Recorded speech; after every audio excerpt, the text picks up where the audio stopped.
Hi guys, welcome back to my channel. ನೀವು ನೋಡ್ತಾ ಇದ್ದೀರಾ ದಿರನ್ ಬ್ಲಾಗ್ಸ್. ಇವತ್ತಿನ ವಿಡಿಯೋ ಏನಪ್ಪ ಅಂತ ಹೇಳಿದ್ರೆ ಎಂಜಿನ್ ಡಿಕಾರ್ಬನೈಸೇಷನ್. ನಾನು ಈ ಇನ್ಫಾರ್ಮೇಷನ್ ನಿಮಗೆ ಕೊಡೋಕ್ಕೂ ಮುಂಚೆ ಒಂದು ಕ್ಲಾರಿಟಿ ಕೊಟ್ಬಿಡ್ತೀನಿ. ಇದು ಯಾವುದೇ ಥರದ ಪೇಯ್ಡ್ ಕೊಲಾಬ್ರೇಷನ್ ಅಲ್ಲ ಆರ್ ಪ್ರಮೋಷನ್ ಅಲ್ಲ.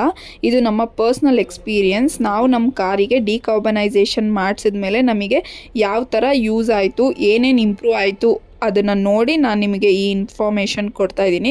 ಫಸ್ಟ್ ಆಫ್ ಆಲ್ ಡಿಕಾರ್ಬನೈಸೇಷನ್ ಅಂದರೆ ಏನು ಅಂತ ಹೇಳಬೇಕು ಅಂದರೆ, ಇಂಜಿನಲ್ಲಿ ಡರ್ಟ್, ಇಂಪ್ಯೂರಿಟೀಸ್, ಡಸ್ಟ್ ಇದೆಲ್ಲ ಕೂತು ನಿಮ್ಮ ಇಂಜಿನ್ ಪರ್ಫಾರ್ಮೆನ್ಸ್ ತುಂಬ ಡೌನ್ ಆಗಿರುತ್ತೆ. ನಿಮಗೆ ಡ್ರೈವ್ ಮಾಡುವಾಗ ತುಂಬ ಹಾರ್ಡ್ ಫೀಲ್ ಆಗ್ತಾ ಇರುತ್ತೆ. ಆವಾಗ ನೀವು ಈ ಡಿಕಾರ್ಬನೈಸೇಷನ್ ಮಾಡಿಸಿದ್ರೆ ನಿಮ್ಮ ಮೈಲೇಜ್ ಇಂಪ್ರೂವ್ ಆಗುತ್ತೆ, ಹಾಗೆ ಪಿಕಪ್ ಕೂಡ ಇಂಪ್ರೂವ್ ಆಗುತ್ತೆ. ಅದ್ರ ಜೊತೆಗೆ ಇಂಜಿನ್ ಸ್ಮೂತ್ ಆಗುತ್ತೆ, ಹಾಗೆ ಇಂಜಿನ್ ಲೈಫ್ ಕೂಡ ಇನ್ಕ್ರೀಸ್ ಆಗುತ್ತೆ.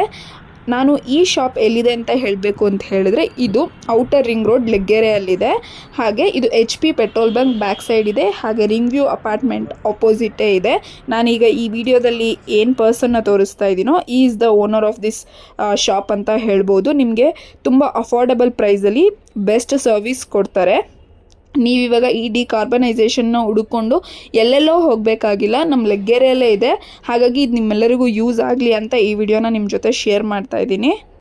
ಹಾಗೆ ನೀವು ಈ ಡಿಕಾರ್ಬನೈಸೇಷನ್ನ ಬರೀ ಕಾರಿಗೆ ಮಾತ್ರ ಮಾಡಿಸ್ಬೋದು ಅಂತ ಅಲ್ಲ. ನಿಮ್ಮ ಹತ್ರ ಯಾವುದೇ ವೆಹಿಕಲ್ ಇತ್ತು, ಅದ್ರ ಇಂಜಿನ್ ಪರ್ಫಾರ್ಮೆನ್ಸ್ ಸ್ವಲ್ಪ ಲೋ ಅನಿಸಿದ್ರೆ, ನಿಮಗೆ ಗಾಡಿ ಓಡಿಸುವಾಗ ಹಾರ್ಡ್ ಫೀಲ್ ಆದರೆ ನೀವು ಇಲ್ಲಿಗೆ ಹೋಗಿ ಡಿಕಾರ್ಬನೈಸೇಷನ್ ಸರ್ವಿಸ್ ತೊಗೋಬೋದು. ಹಾಗೆಯೇ ನೀವೇನಾದರೂ ಇಲ್ಲಿ ಸರ್ವಿಸ್ ತೊಗೊಂಡ್ರೆ ನಿಮ್ಮ ಎಕ್ಸ್ಪೀರಿಯನ್ಸ್ ಹೇಗಿತ್ತು, ನೀವು ಡಿಕಾರ್ಬನೈಸೇಷನ್ ಮಾಡಿಸಿದ ಮೇಲೆ ನಿಮ್ಮ ವೆಹಿಕಲ್ ಪರ್ಫಾರ್ಮೆನ್ಸ್ ಹೇಗಿತ್ತು ಅನ್ನೋದನ್ನ ನನಗೆ ಕಮೆಂಟ್ ಮಾಡಿ ತಿಳಿಸೋದನ್ನ ಮರಿಬೇಡಿ. ಇದೇ ಥರ ಇನ್ಫಾರ್ಮೇಟಿವ್ ವಿಡಿಯೋ ಜೊತೆ ಮತ್ತೊಮ್ಮೆ ಸಿಗ್ತೀನಿ. ಅಲ್ಲಿವರೆಗೂ tata, bye bye, take care, love you all.